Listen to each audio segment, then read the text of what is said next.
So a few weeks ago, the University of Arizona made an exciting announcement about a new partnership they're entering into with Ashford University. This is a fully online university that'll give the University of Arizona access to these online assets. We're also very interested in how ourselves and the university can take steps to improve the academic outcomes for these students, to make sure they're getting the support and that they need to be successful. Another item that the board is going to look at in this meeting is the different debt structures that the universities have and how we might use those debt structures to help us with the budget for the upcoming year. And also what requests we need to make to the legislature to expand our uses of debt in order to help us on the budget front.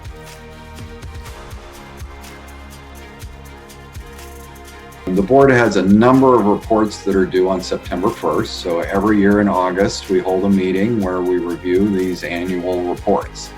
It's an exciting time. There's to look back over the prior year and really see what our successes have been and where we need to improve for the upcoming year. State law requires that the board submit a report each year on our personnel, our faculty and our staff that reviews several elements, including our turnover rates, our salary levels, and how do we compare to the marketplace. Clearly, faculty and staff are critical to the success of our universities. We compete in a national market for faculty and staff against other universities around the country. It's an item we talk about every year. How do we make sure we're making the investments necessary to retain and attract the faculty and staff that we need? The TRIF is an investment the state made 20 years ago. It's part of Proposition 301, which increased our sales tax 0.6% for education, and the universities get about $80 million a year out of those funds that really go to support research. And we use those dollars as seed money to attract additional dollars. So for example, last year we received just over $80 million from that sales tax.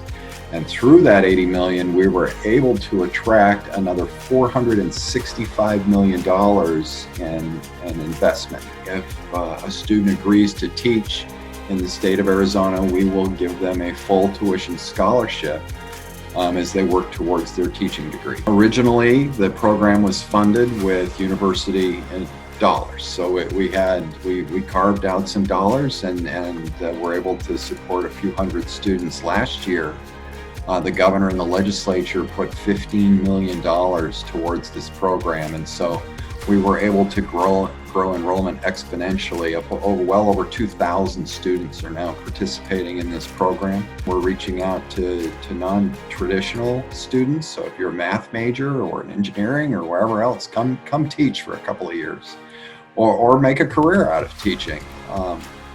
So we're really looking to expand the ranks of teachers in the state.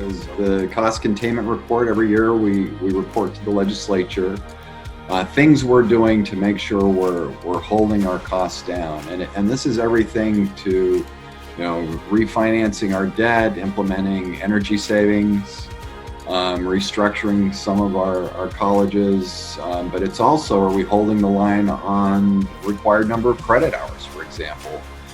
They ask us, what programs are you increasing credit hours? And the answer is none. We are holding the line and making sure we're keeping costs down for our students.